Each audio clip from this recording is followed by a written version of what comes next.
वजीर आजम ने महाराष्ट्र में 511 प्रमोद महाजन देही हुनरमंदी के मराकज का किया इफ्तिताह। देही नौजवानों की हुनरमंदी के लिए 2 कोर्सेज होंगे दस्तियाब। रोजगार की सिमत में यह है एक और पहल।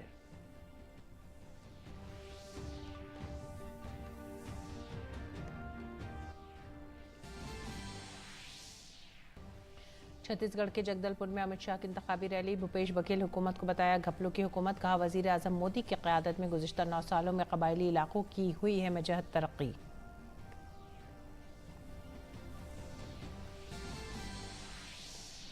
कांग्रेस लीडर डीके शिव कुमार को कर्नाटक हाईकोर्ट से बड़ा झटका। आमदनी से ज्यादा असासा केस मनसूख करने की अर्जी मुस्तरद। कर्नाटक हाईकोर्ट ने सीबीआई को 3 माह के अंदर हतमी रिपोर्ट दाखिल करने का भी दिया हुक्म।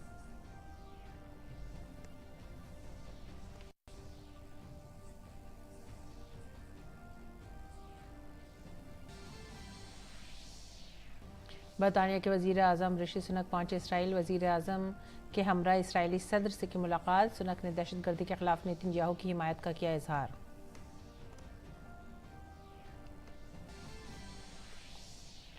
ज्ञानवापी में वाक़ई आस्ताखाने में दोबारा पूजा शुरू करने का मामला डिस्ट्रिक्ट जज की अदालत में किया गया मुंतकिल। अब ज्ञानवापी से मुतालिक 9 मुकदमात की एक साथ होगी समाअत।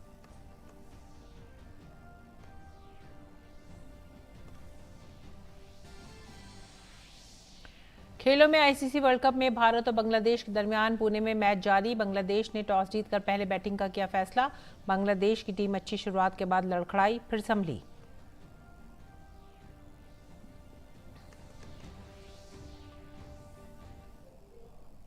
आदाब नाजरीन, उर्दू खबरों में आप सभी का खैर मकदम है। नजर डालते इस वक्त की खास खबरों पर।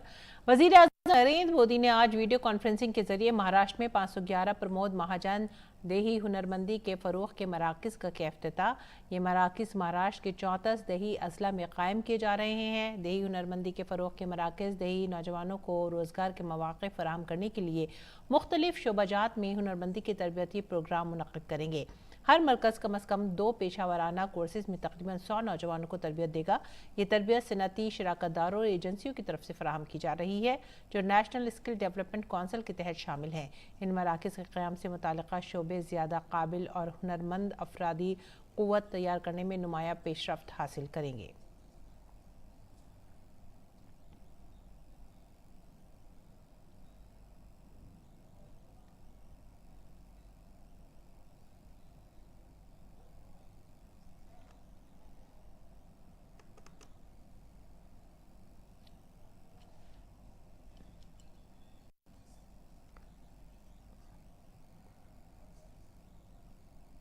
और आइए सुनते इस मौके पर वजीर आजम ने क्या कहा। सॉफ्ट ट्रेनिंग की ओर भी थोड़ा समय देना चाहिए, जिसमें अगर ये हमारे नौजवानों को विदेश जाने का मौका मिलता है तो सामान्य व्यवहार की जो बातें होती हैं, जो तजुर्बा होता है, एक 10-20 अच्छे दुनिया में काम में आ जाएं, ऐसे वाक्यों का प्रयोग करना हो या एआई के माध्यम से उनको इंटरप्रेटर के रूप में लैंग्वेज समस्याएं न आए, तो ये चीजें विदेश में जाने वाले लोगों के लिए बहुत काम आती है। और इस प्रकार से जो पहले से तैयार होते हैं, कंपनियां भी उनको जल्दी रिक्रूट करती हैं ताकि वो वहां जाकर के तुरंत ही इस काम के लिए योग्य बन जाते हैं। और वजीर आजम नरेंद्र मोदी जुमे यानी 20 अक्टूबर को गाजियाबाद में मुल्क की पहली रैपिड रीजनल रेल के पहले मरहले का इफ्तिताह करेंगे। इससे पहले अपने व्हाट्सएप चैनल के जरिए तस्वीर शेयर करते हुए वजीर आजम ने लिखा कि दिल्ली मेरठ RRTS कॉरिडोर इलाकाई राब्तों और मुसाफिरों की सहूलत में बेहतरी लाने के लिए तैयार है। वाज़ेह है कि पहला मरहला 17 किलोमीटर का फासला तय करेगा, जिनमें कुल 5 स्टेशन होंगे। साहिबाबाद, गाजियाबाद, गलधर, दोहाई और दोहाई डिपो इस पे शामिल है। ये ट्रेन 15 मिनट के वक्फे पर होगी और 160 किलोमीटर फी घंटा की रफ्तार से चलेगी। इसमें 6 बोगियां होंगी जिनमें तकरीबन 1700 मुसाफिरों की गुंजाइश होगी। दोनों तरफ से पहली ट्रेन सुबह 6 बजे और आखिरी ट्रेन 11 बजे रवाना होगी। ये रेल सर्विस हफ्ते से आम लोगों के लिए शुरू हो जाएगी। कम अज़ कम किराया 20 रुपये, जबकि साहिबाबाद से दोहाई का किराया 50 रुपये है। बिहार के अपने दौरे के दूसरे दिन सदर जमहूरिया द्रौपदी मुर्मू ने आज मोतिहारी में महात्मा गांधी यूनिवर्सिटी की कॉन्वोकेशन तकरीब में शिरकत की। उन्होंने यूनिवर्सिटी के होनहार तलबा को डिग्रियां और तमगे भी पेश किए। सदर जमहूरिया ने कहा कि तलबा में तरक्की याफ्ता हिंदुस्तान नजर आ रहा है।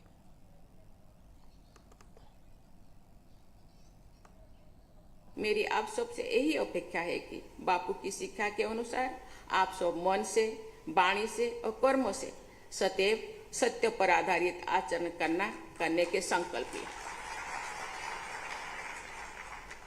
ये क्षेत्र भगवान बुद्ध और उनके अवसर से समृद्ध है।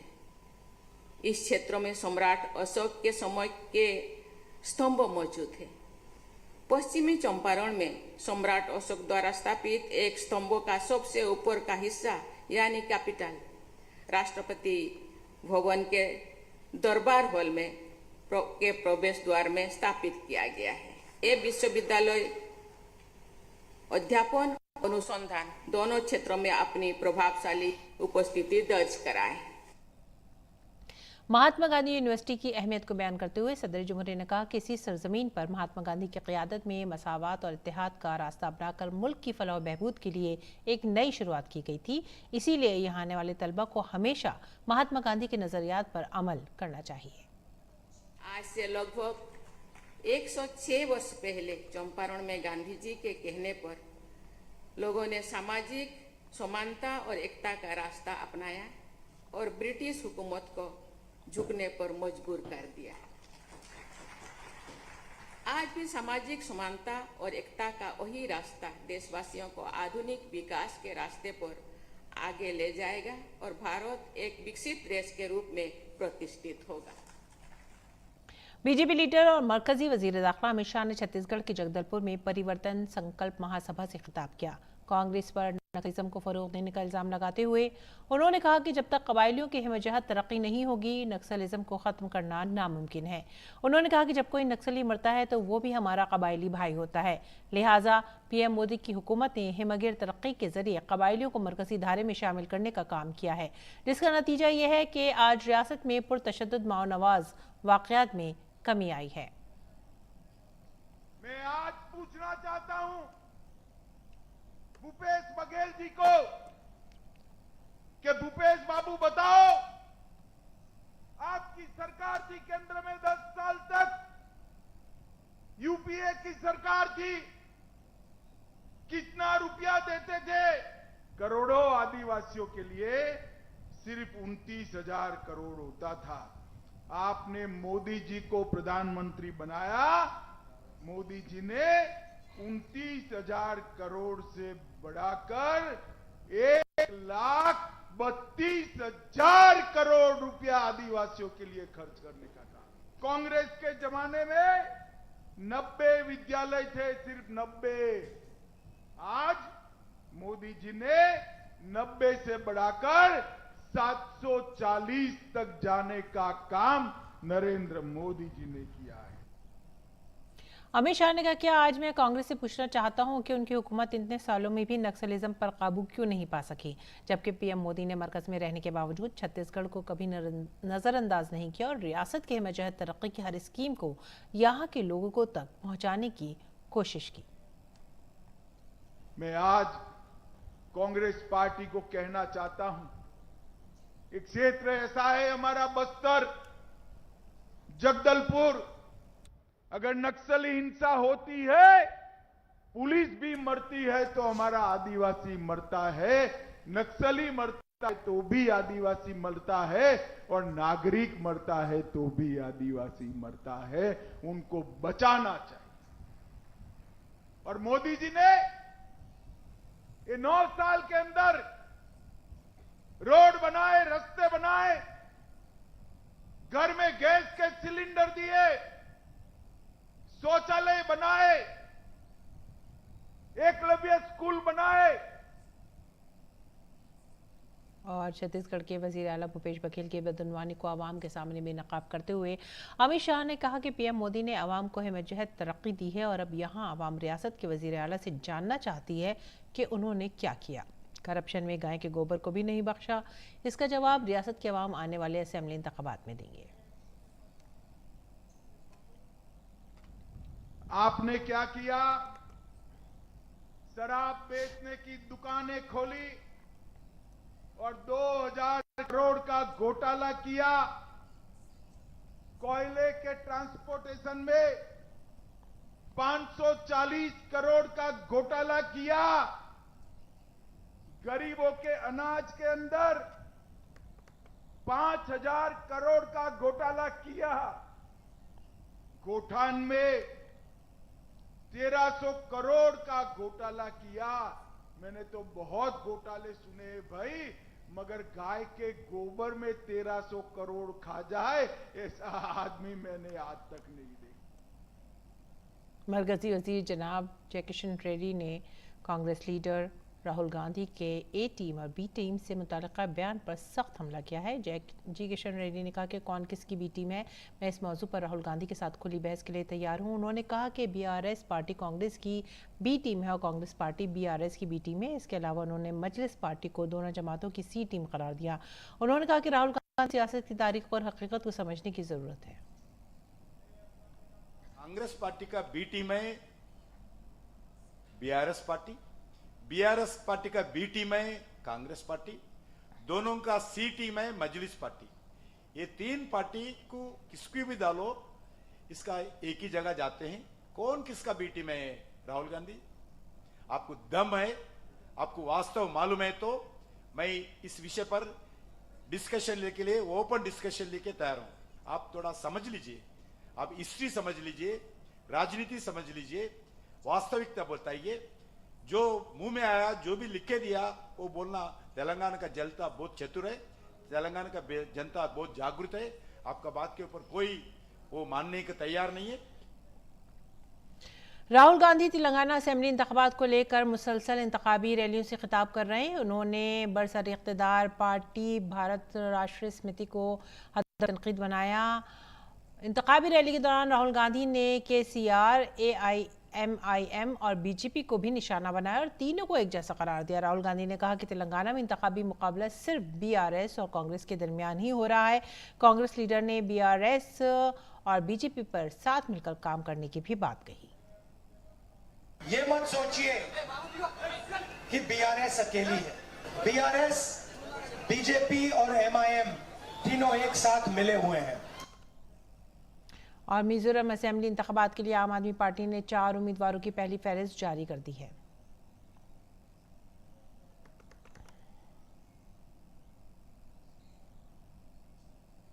आगे बढ़ेंगे अगली खबर की तरफ। कर्नाटक के नायब वजीर आला और कांग्रेस लीडर DK शिव कुमार को हाईकोर्ट से झटका लगा है। CBI ने शिव कुमार के खिलाफ आमदनी से ज्यादा असासों का मामला दर्ज किया था। इसे खत्म करने के लिए दरख्वास्त दायर की गई थी। कर्नाटक हाईकोर्ट ने अर्जी मुस्तरद करते हुए CBI को 3 माह के अंदर इस की हतमी रिपोर्ट पेश करने का भी हुक्म जारी किया है। CBI ने 3 अक्टूबर 2020 को शिव कुमार के खिलाफ मुकदमा दर्ज किया था। तहकीकाती एजेंसी ने शिव कुमार और उनके खानदान के अफराद के खिलाफ 2013 से 2018 के दरमियान केस दर्ज किया था, जिसमें उन पर 74 करोड़ 80 लाख रुपए के असासों का इल्जाम लगाया गया था। मद्रास हाईकोर्ट ने मनी लॉन्ड्रिंग मामले में तमिलनाडु के वजीर सेंथिल बालाजी की जमानत की दरख्वास्त मुस्तरद कर दी है। सेंथिल बालाजी ने तिब्बी बुनियादों पर जमानत के लिए मद्रास हाईकोर्ट का रुख किया था। सेंथिल बालाजी को ED ने इस साल जून में मनी लॉन्ड्रिंग मामले में गिरफ्तार किया था। और अब बात करते हैं मनीष सिसोदिया की। दिल्ली एक्साइज पॉलिसी मामले में राउज एवेन्यू कोर्ट ने CBI मुकदमे की समाअत 22 नवंबर तक मुलतवी कर दी है। आपको बता दें कि आज इस मामले में दिल्ली के साबिक नायब वजीर आला मनीष सिसोदिया को राउज एवेन्यू कोर्ट में पेश किया गया था। अगली खबर, वाराणसी में वाक़ ज्ञानवापी केस में अंजुमन इंतजामिया मस्जिद की दरख्वास्त पर आज समाअत हुई है। वाराणसी के डिस्ट्रिक्ट जज की अदालत के जरिए ज्ञानवापी के इलाका नंबर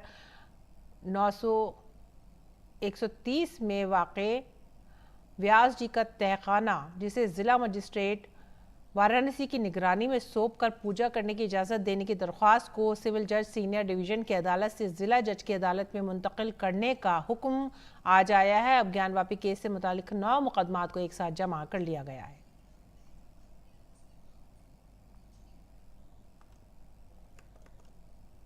और आइए अब आगे बढ़ते हैं अगली खबर की तरफ। मुल्क के मालियाती इदारुल हुकूमत मुंबई में मुनक़दा ग्लोबल मैरीटाइम इंडियन समिट 2023 के तीसरे एडिशन से खिताब करते हुए मरकजी वज़ीर ख़जाना निर्मला सीतारमन ने कहा है कि गुज़िश्ता 9 सालों में मरकजी हुकूमत ने बंदरगाहों की तरक्की के लिए काफ़ी काम किया है।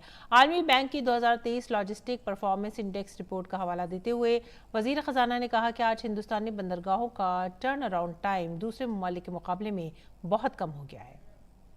World Bank's logistics performance index report of 2023 says that the turnaround time of Indian ports is now 0.9 days, which is better than Singapore, which is 1 full day, UAE 1.1 days, Germany 1.3 days, USA 1.5 days, Australia 1.7 days, Russia 1.8 days, and South Africa 2.8 days. So since 2014 to today, a lot of work has happened to facilitate turnaround in the ports. And you're now seeing Indian ports at 0.9 days. India has also risen in the global ranking of international shipment category from 44th rank in 2014 to 23rd rank in 2023. वज़ीर ख़जाना निर्मला सीतारमन ने कहा कि पिछले 23 सालों में मुल्क में आने वाले तमाम FDI में से 75% पिछले 9 सालों के दौरान आया है। If India, let us say, between 2000 and 2023, where we are today, had received FDIs, foreign direct investments into India, for all those 23 years, 75% of all those FDIs which came between 2000 and 2023 happened in the last 9 years. I just want to highlight that 75%. And what is that 75%? 4.2 billion US dollars happened in the last 9 years only.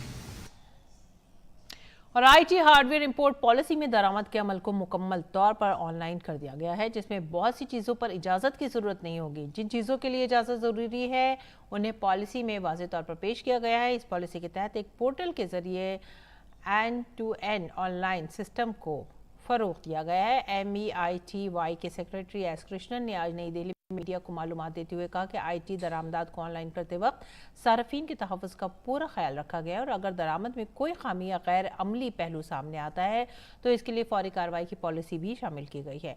नई policy के तहत भारतीय सनअतकारों के तहफ़्फ़ुज़ को भी ज़हन में रखा गया है। इस पॉलिसी के तहत 30 सितंबर 2024 तक दरामद डेटा पर गौर ख़ौस किया जाएगा, उसके बाद आगे का फैसला किया जाएगा। नई पॉलिसी में साइबर सिक्योरिटी को भी तरजीह के तौर पर शामिल किया गया है, इसलिए इस पॉलिसी में काबिल एतमाद सप्लाई चेन का निज़ाम शुरू किया गया है। The kind of IT hardware we are speaking about, which includes laptops, computers and so on, many of which are already being imported into the country. There is no shortage of any of this for the various purpose for which consumers in the country use it. That is number one. Number two is eventually to ensure that all of this provides us with the kind of data and information we need to make sure that we have a completely trusted digital system in this country. और गैर मुल्की खबरों में बरतानिया के वज़ीर आज़म Rishi Sunak Israel पहुँच गए हैं। उन्होंने वज़ीर आज़म नेतन्याहू से मुलाकात की। सुनक ने हमास के हमले की मजम्मत की और उन्होंने कहा कि मैं आपके साथ गमज़दा हूँ और दहशतगर्दी की बुराई के खिलाफ आपके साथ खड़ा हूँ। साथ ही ये भी कहा कि हर शहरी की जान की हिफाजत की जाए। उन्होंने कहा कि उन्होंने दूसरे ममालिक पर जोर दिया है कि वो इसराइल और गज़ा के दरमियान जारी जंग और कशीदा सूरत हाल से बचने के लिए इकट्ठे हों। वाज़ेह है कि इसराइल और हमास के दरमियान जंग के 13वें दिन भी कशीदगी में कमी के कोई आसार नज़र नहीं आ रहे हैं। इसराइल ने ज़मीनी हमले की तैयारी के लिए गज़ा की सरहद पर सैकड़ों टैंक और फौजी तैनात कर दिए हैं। इसके साथ साथ मिस्र की सरहद पर वाक़या रफ़ाह क्रॉसिंग भी नहीं खुली है, जिसकी वजह से इंसानी इमदाद भी गज़ा तक नहीं पहुँच पा रही है। और ताज़ा तरीन इतलात के मुताबिक गज़ा के लिए इंसानी इमदाद की राहदारी खोलने पर इत्तफाक कायम किया गया है। अमेरिका और मिस्र रफ़ाह क्रॉसिंग खोलने पर मुत्तफ़िक हो चुके हैं। इंसानी इमदाद इस रास्ते से गज़ा पहुंचेगी। अमेरिकी सदर जो बाइडन की कॉल के बाद मिस्र ने रफ़ाह क्रॉसिंग खोलने पर रजामंदी का इजहार किया है। अमेरिका और मिस्र ने गाज़ा तक इंसानी इमदाद की फराहमी पर इत्तफाक कर लिया है। गाजा तक इंसानी इमदाद पहुंचाने के लिए की जाने वाली इन कोशिशों में अब कुछ कामयाबी होती दिखाई दे रही है। इसके लिए मिस्र अपनी सरहद खोल रहा है ताकि इमदादी सामान से भरे ट्रक गाजा में दाखिल हो सके। इत्तफाक अमरीकी सदर जो बाइडेन और उनके मिस्री हममनसब अब्दुल फातिल अल सीसी के दरमियान तवील फोन पर बातचीत के बाद सामने आया है। सदर बाइडेन ने खुद इस फैसले से आगाह किया। मेरा प्रयास था कि गाजा में मानवीय सहायता पहुंचाना संभव हो सके। इसके लिए मैंने मिस्र के राष्ट्रपति से फोन पर बात की है। वो इस बात पर सहमत हो गए हैं कि वो रफा क्रॉसिंग खोलेंगे। इससे 20 ट्रक तक गाजा में दाखिल हो सकेंगे। मेरे दूत इस समय कायरा में हैं। वो इस मामले को देखेंगे। मैंने उन्हें सभी जरूरी फैसले लेने का अधिकार दे दिया है।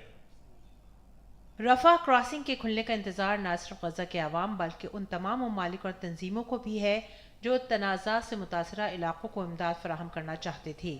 मिस्र और गजा को मिलाने वाली इस क्रॉसिंग पर गुज़िश्ता कई दिनों से इमदादी सामान से भरे ट्रकों की कतारें दाखिल होने की इजाज़त के इंतजार में खड़ी थीं। ताहम इस क्रॉसिंग के करीब इसराइली फिजाई हमले की वजह से सड़क को नुकसान पहुंचा है। इसकी तामीर के बाद ही इमदादी सामान से लदे ट्रक गजा में दाखिल हो सकेंगे। वो सड़कों के टूटे हुए हिस्सों की मरम्मत करेंगे। उन्हें रास्ते के गड्ढों को भरना होगा। इसके बाद ही वहां से ट्रक गुजर सकेंगे। मुझे लगता है कि इस सारे काम में जो समय लगेगा उसको देखते हुए शुक्रवार तक प्रवेश कर सकेंगे। अगरचे गजा में इंसानी इमदाद की फराहमी के हवाले से अमरीका और मिस्र के दरमियान मुआहदा होने की बात हो रही है, लेकिन आगे का सफर इतना आसान नहीं है।